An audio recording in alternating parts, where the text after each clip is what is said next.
tarde, pessoal. Sejam todos muito bem-vindos. Que bom encontrá-los novamente nesse nosso bate-papo das terças-feiras com lei e na hora H.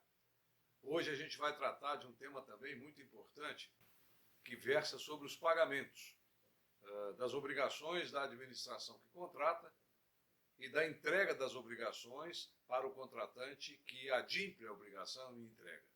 Esse é o tema do nosso bate-papo de hoje. Sejam todos muito bem-vindos.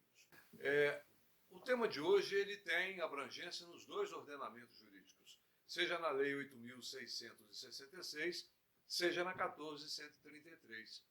E a gente vai ver nesse bate-papo que a 14.133 ela fala de uma forma mais, eu diria, detalhada desse pagamento. Tá? Ela coloca com mais ênfase as obrigações da administração pública no que versa sobre o aspecto pagamento. E pagar é tão bom quanto receber. Aquele que faz, fica satisfeito com a obrigação cumprida e recebe os dinheiros que tem por direito, e a administração pública que contrata também cumpre a sua obrigação a tempo e modo próprio com o pagamento pelo produto, pelo bem ou pela obra executada e recebida. Esse é o tema, portanto, que nos une, e a gente começa a tratar pela Lei 8.666, nunca é demais lembrar, em vigor até 31 de dezembro de 2023. E lá, no artigo 7º dela, ela fala o seguinte: as obras, no parágrafo 2º, as obras e os serviços somente poderão ser licitados. Vejam, ela é uma condição sine qua, e a gente já quando falava dos contratos, já dizia da obrigação da inserção de cláusula contratual prevendo a dotação orçamentária.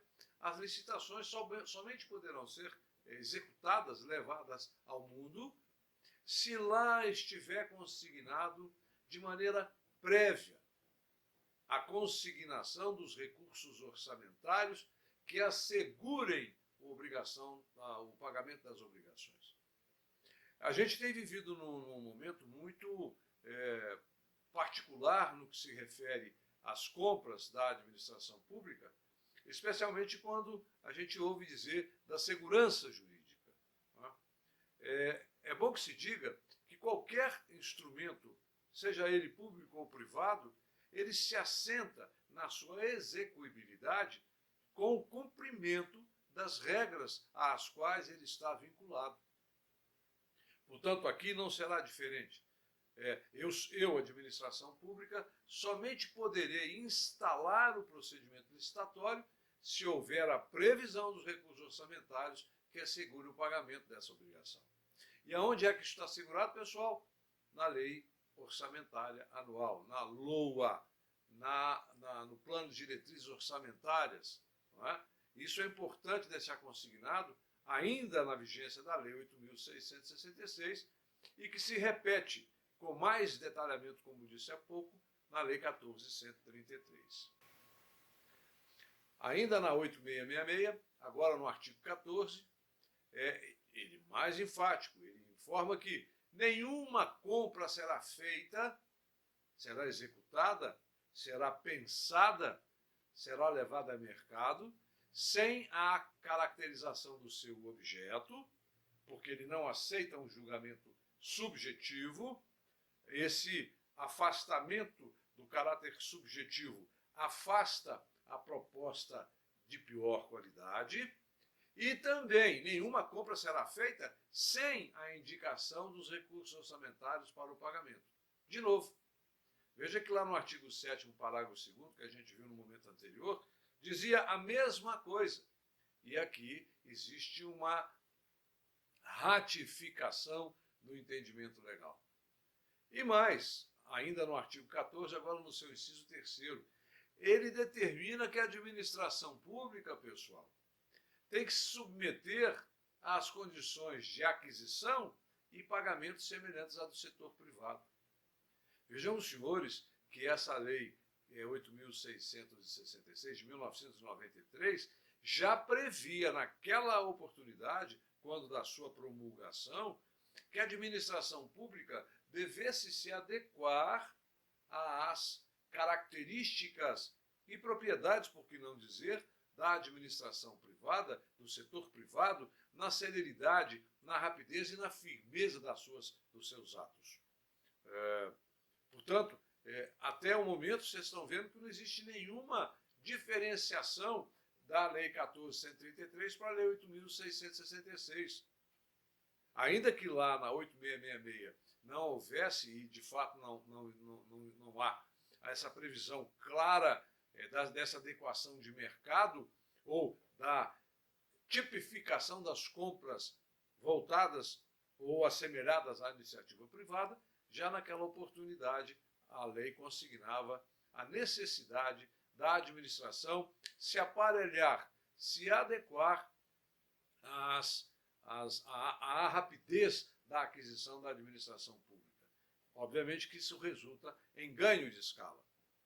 Na sequência, ainda na 8.666, o artigo 40, ele é um artigo muito claro em que ele coloca todo o par e passo do procedimento licitatório. Né? Ele fala do número de ordem anual, o nome da repartição interessada, o setor, a modalidade, os senhores vão de lembrar das modalidades da licitação, concorrência, tomada, convite, concurso e leilão, número de execução de obra, o tipo da licitação, se menor preço, técnica e preço, melhor técnica, a menção de que ela será regida por esta lei, 8.666, o dia, local, recebimento da numeração e proposta, para que, a partir destas informações, o mundo, os proponentes, ofertem as suas propostas. E óbvio que o edital vai conter lá no inciso 14 as condições de pagamento, dentre as quais prever prazo de pagamento não superior a 30 dias, da data final do adimplemento de cada parcela, do pagamento de cada parcela. Vejam, senhores, que ela já coloca um prazo limite de obrigação contratual à administração pública para a adimplência da sua obrigação à administração pública, que é o pagamento. Nunca é demais lembrar que, sobre a égide da 8.666, o contratado tem todas as obrigações e um direito, que é o de receber, e a administração tem todos os direitos e uma obrigação, a de pagar. É exatamente isto que a linha A do inciso 14 do artigo 40 está a dizer. Na sequência, critério de atualização financeira. A atualização financeira, ela vai incidir sempre ao final de cada período de adimplemento até a data do efetivo pagamento. A gente deve lembrar sempre, deve ter em mente sempre de uma forma clara, que o contrato ele há de ser, durante todo o período da sua execução, equilibrado. As partes não poderão ter, na fruição das suas obrigações contratuais, desequilíbrio. E vejam, senhores, que vencida a linha A desse inciso 14, a lei ela deságua na inadimplência da administração pública naquilo que é a sua única obrigação de pagamento. Portanto, essa linha C ela está apontando que, entre a entrega do objeto contratual, a adimplência pelo contratado, não observados aquele prazo de 30 dias consignados, entre a entrega da obrigação por parte do contratado e até a obrigação, a supressão da obrigação de pagamento por parte da administração, aquele valor incidente na obrigação cumprida, adimplida pelo contratado, há de ser reajustada, atualizada até o período do seu pagamento, para que, com isto, a obrigação da administração pública restitua o status quo ante, ou seja, a situação antes da entrega, para manter o equilíbrio econômico inicial do contrato. É isso que a linha C do 1440 da 8666 está a nos dizer. E, por fim, compensações financeiras e penalizações. Ora, momento ocorrerá em que o contratado entrega ao objeto antes do prazo acordado e previsto. Nesse cenário, ele poderá pleitear o pagamento antecipado. E aí existirão as compensações por esse passo. Da mesma forma, nas penalizações, quando ele, contratado, não entrega, ou quando ela, a administração, não prevê ou não cumpre a sua obrigação, as penalizações ocorrerão para um ou para outro contratado ou contratante. Na sequência, ainda a 8666, no que se refere à atualização financeira, que a gente viu agora há pouco, ela ocorrerá no período compreendido entre as datas do adimplemento e a prevista para o pagamento, desde que não superior a 15 dias. Vejam, senhores, portanto, que ainda existe uma trava para o pagamento.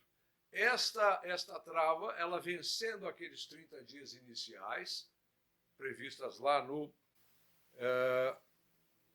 na linha A, exatamente, do inciso 14, ela agora, residindo na linha C, no critério da atualização, ela aponta agora a necessidade de 15 dias, ou até 15 dias daqueles 30 inicialmente previstos, totalizando, portanto, 45 dias de prazo para este pagamento.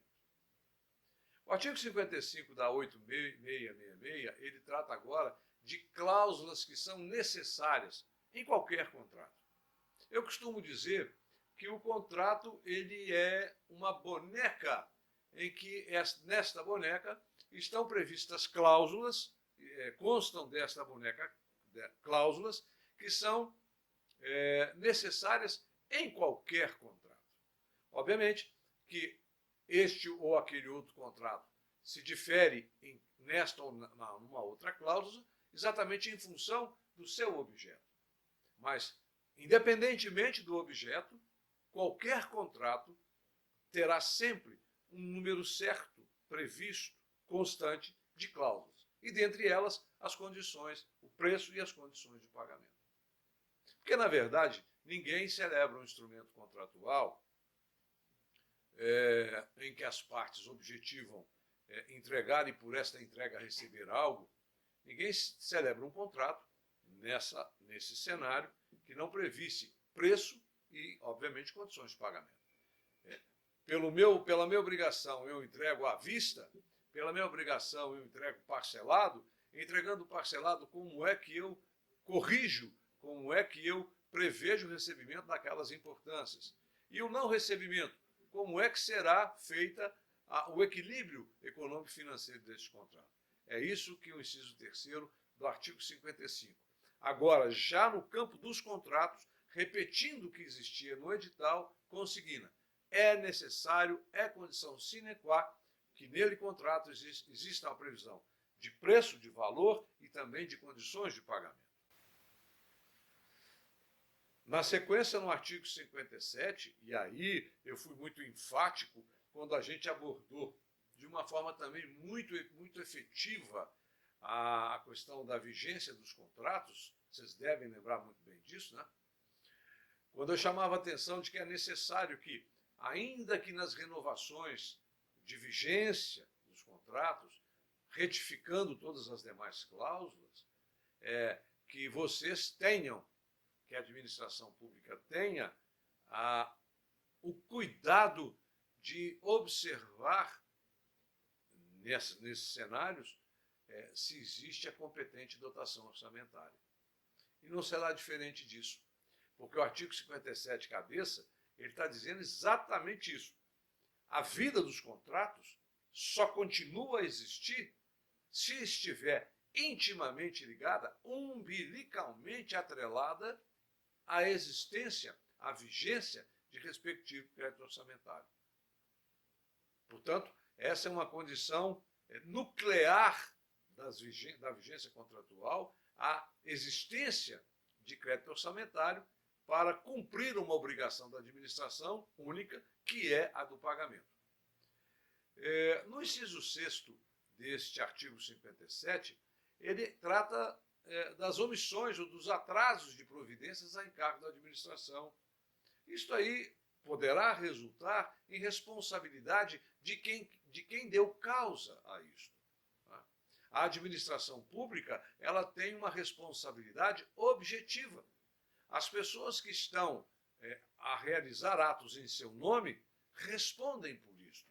É necessário, portanto, ter atenção para esse detalhe da norma, porque o descumprimento dessa regra no campo da omissão, do silêncio, da negligência, imputará à administração, objetivamente, a responsabilidade e ela, por sua feita, numa atuação de regresso, atuar quem deu causa. Atenção, portanto, a esse detalhe do 57º da 8.8666.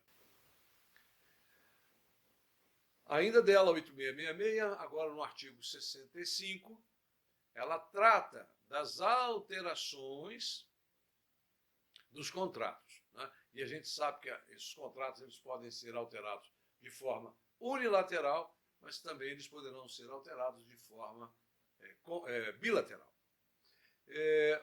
Essa alteração bilateral, ela se refere à modificação da forma de pagamento. E aí ele vai dizendo em que situações, circunstâncias supervenientes. O que é uma circunstância superveniente? A gente já viu isso lá atrás. Fato do príncipe, as intempéries, um caso fortuito. Né? Isso tudo causa, ou poderá ocasionar ao contrato, alha econômica extraordinária.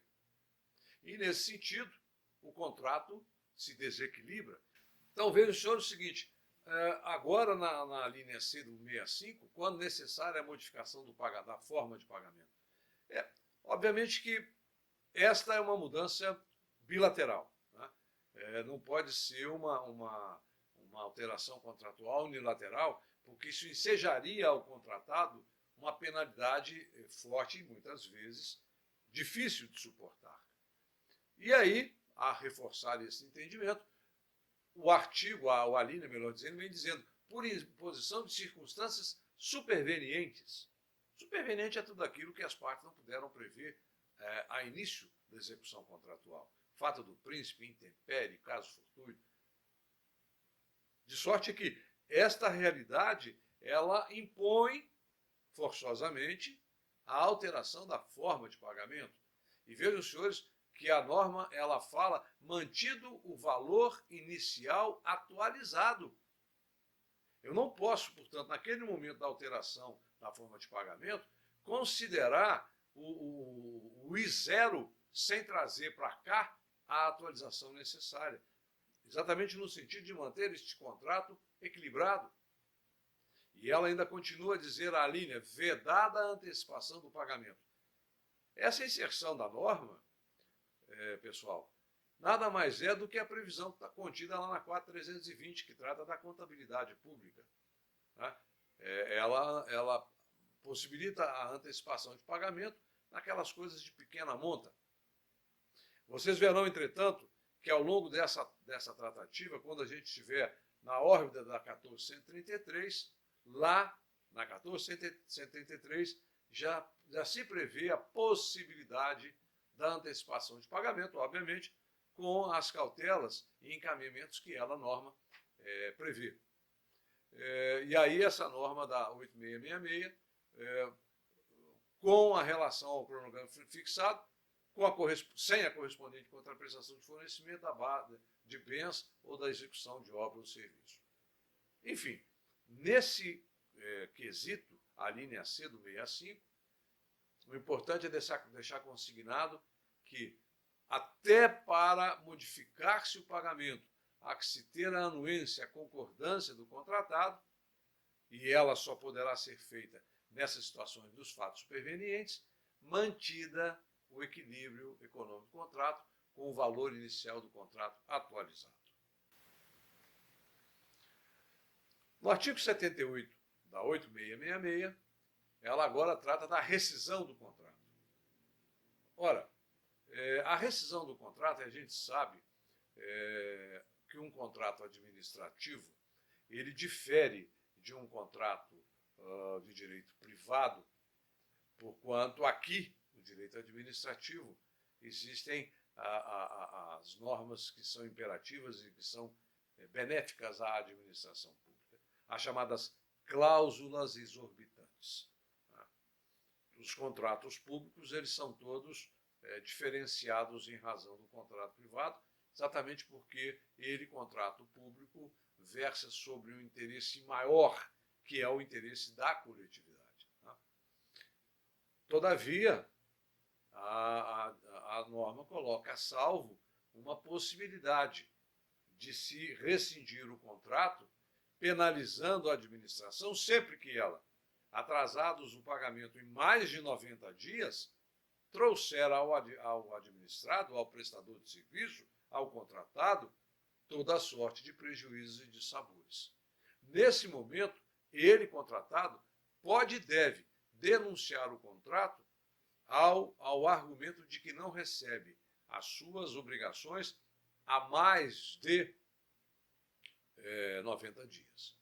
Isso há que ficar consignado e vocês verão lá, quando a gente tratar da 1433, que existe inclusive uma belíssima alteração ou previsão benéfica a favor do contratado, melhor dizendo, em situações tais como essa que a gente acaba de abordar.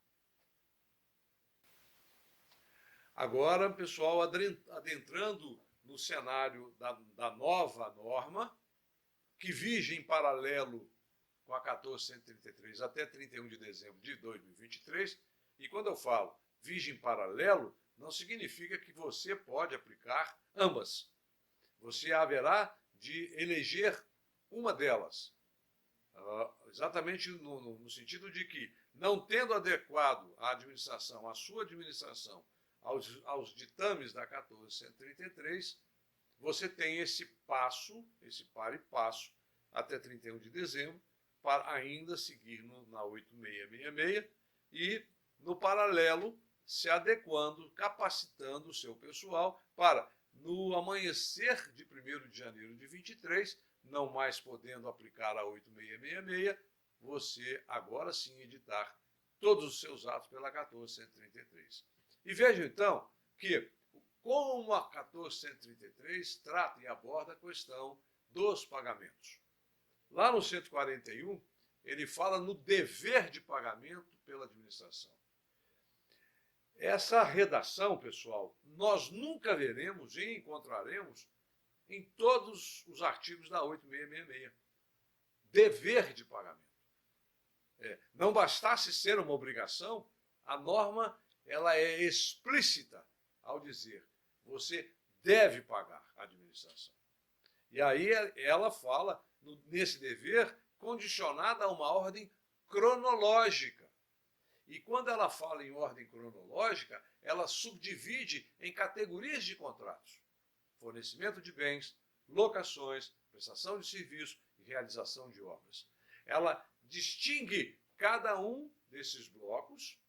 Ela diz que para cada um dos blocos há de ser feita uma consignação de pagamento, observado a ordem cronológica desse pagamento, e ela vai dizer, no momento seguinte, quais fossem as possibilidades de você inverter esta ordem cronológica. Vamos lá.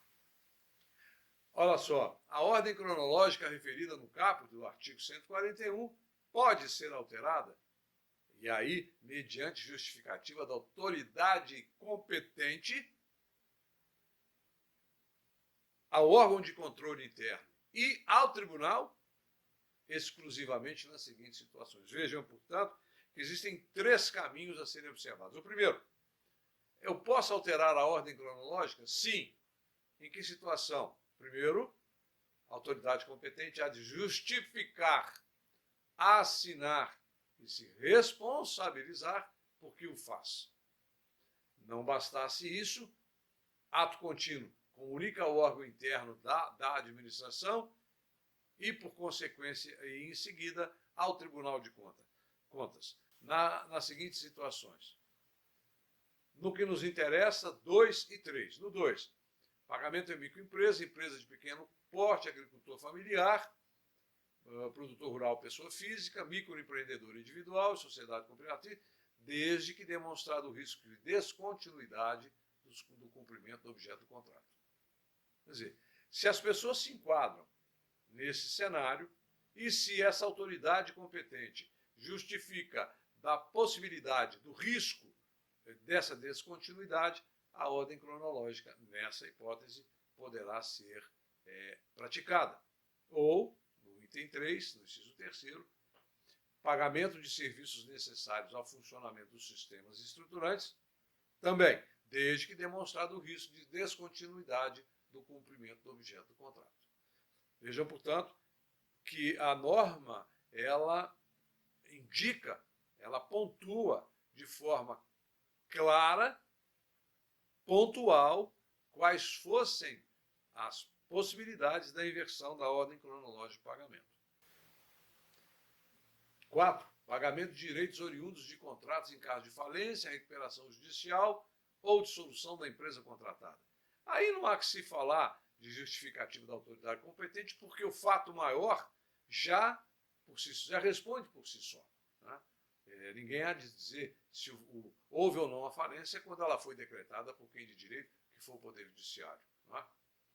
Da mesma forma, a recuperação judicial ou a dissolução da empresa contratada. O fato por si só já justifica o ato. O item 5, pagamento de contrato cujo objeto seja imprescindível para assegurar a integridade do patrimônio ou para manter o funcionamento das atividades finalísticas do órgão ou entidade. Da mesma forma, aí voltando lá em cima, a autoridade competente, justificando por que o faz, porque, vejam, senhores, seja imprescindível para assegurar a integridade do patrimônio público ou o funcionamento das atividades finalísticas do órgão. Imagina os senhores que aqui em Belo Horizonte nós temos um hospital importantíssimo da rede de saúde pública, que é o Hospital João 23, popularmente conhecido como pronto-socorro. Se existe aí uma necessidade de se inverter a ordem cronológica de pagamento, mas que, por preciosismo do gestor, dissesse, não, eu tenho que seguir a ordem e eu não quero nem saber o que vai acontecer no hospital. Deus me livre, isso aí ia ser um caos. Nesse momento, a autoridade competente, ele vai apontar, olha, eu tenho que fazer, eu vou fazer, porque se eu não fizer, eu sou negligente e eu trago para mim a responsabilidade do dano às pessoas. Percebam? Guardem, portanto, esse cenário dessa possibilidade da inversão da ordem cronológica dos pagamentos. Lá no artigo 142, está dito que deve existir uma disposição expressa no edital e também no contrato que poderá prever pagamento em conta vinculada ou pagamento pela efetiva comprovação do fato gerador. Essa redação do 142 ela não existe na 8666. É uma grande inovação. Eu posso prever o pagamento em conta vinculada ou o pagamento através da comprovação do fato gerador. Como é que eu comprovo o fato gerador? Por uma medição, por exemplo, as pessoas viram que aquilo aconteceu, e aí, de fato, a administração poderá executar esse pagamento. Aqui, a meu juízo, na questão do 145, é a grande inovação da questão do pagamento, quando ele fala que não será permitido o pagamento antecipado, parcial ou total, relativo a parcelas contratuais vinculadas ao fornecimento de bens, à execução de obras ou à prestação de serviço. Na 8.666, o pagamento antecipado ele só é possível em pequenas compras de pronto pagamento. Aqui também, no 145, ele segue aos moldes da 8666 a proibição do pagamento antecipado. Mas vejam, senhores, como a redação do parágrafo 1º, melhor dizendo, desse artigo 145, trata a matéria. A cabeça do artigo fala que não é permitido. Mas o parágrafo 1º, ele diz assim, a antecipação, somente será permitida se propiciar sensível economia de recursos ou de representar condição indispensável à obtenção do bem ou prestação de serviço, justificada, expressamente prevista no edital ou no instrumento formal de contratação direta. Vejam, senhores, então, que a cabeça do artigo fala e segue o que prevê, o que preceitua a 4320, na proibição da antecipação de pagamento, mas no momento seguinte, no parágrafo 1º do artigo, ela admite a antecipação em que situação? Desde que eu, administração pública, tenha ganhos. Percebe que, até nesse sentido, a administração pública, pela nova redação da lei de licitação, ela traz ganho para a administração. Poderá, em razão disso, pela redação do parágrafo 2º, ela, a administração, exigir prestação de garantia adicional como condição para o pagamento antecipado. Ou seja, eu estou te dando o que você me pede, mas como eu não trato de uma questão minha, pessoal, eu preciso de uma garantia para que você, recebendo o que pleiteia, na não execução da sua obrigação, me garanta aquilo que eu lhe antecipei. É correto isso? É garantia isso. No artigo 143, também uma novidade muito interessante, não existe essa redação na 8.666. E é legal isso daí, viu? Sabe por quê? Pensa que um contratado executor em 100% no universo, 80%.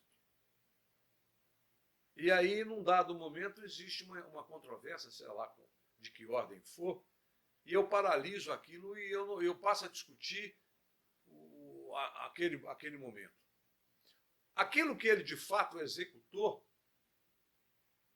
agora pela lei 14.133, ela é uma parcela incontroversa. Foi medido, teve um recebimento provisório, as partes entendem que as obrigações foram cumpridas. Portanto, ela, a administração, não pode penalizar o contratado, retendo o pagamento daquilo que efetivamente foi executado. Portanto, esse artigo 143, essa redação desse artigo, é extremamente salutar, porque preserva o direito do contratado naquilo que ele efetivamente executou até a instalação da discussão.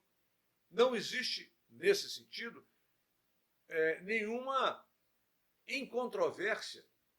As pessoas acordam que é de fato devido àquele valor e, portanto, a que se fazer o respectivo pagamento. No artigo 150 da 14.133, ele fala que nenhuma contratação zerou qualquer possibilidade de pode? Não, ele está dizendo nenhuma. Sem a indicação dos créditos orçamentários para pagamento das parcelas contratuais vincendas. Olha que interessante. De novo, voltando lá no nosso papo de contrato, nas renovações, na adequação de tempo com a existência do orçamento, com a existência da previsão orçamentária. Agora, ela está dizendo, pela 14.133, que nenhuma contratação pode ser feita se não tiver indicação clara, insofismável, do crédito para pagamento das parcelas contratuais vincendas. Ou seja, o artigo 150 está dizendo que aquela possibilidade é uma prestação continuada das vincendas e poderá ser, inclusive, para exercícios seguintes. Vincenda no exercício em que foi realizada a contratação, isso é por óbvio, e também naquelas da renovação, se esse contrato vier a ser prorrogado.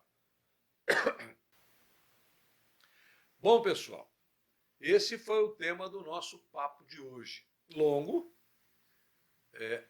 árido por vezes, mas gostoso de falar também por outras tantas, porque trata de uma coisa que deriva de uma possibilidade boa, que é a execução do contrato.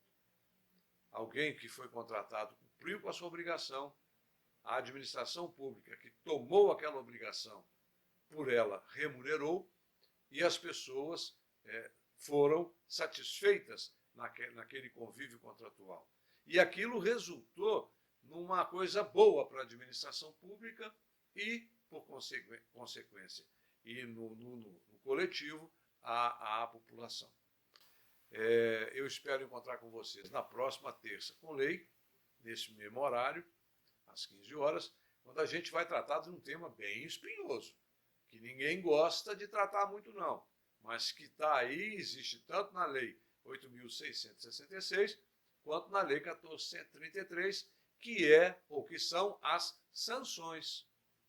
Eu ainda costumo dizer hoje, 30 anos depois da vigência da Lei 8.666, que ainda hoje eu vejo nos jornais, no noticiário da imprensa, pessoas serem condenadas, pessoas serem detidas por descumprimento absurdo das normas da Lei 8.666.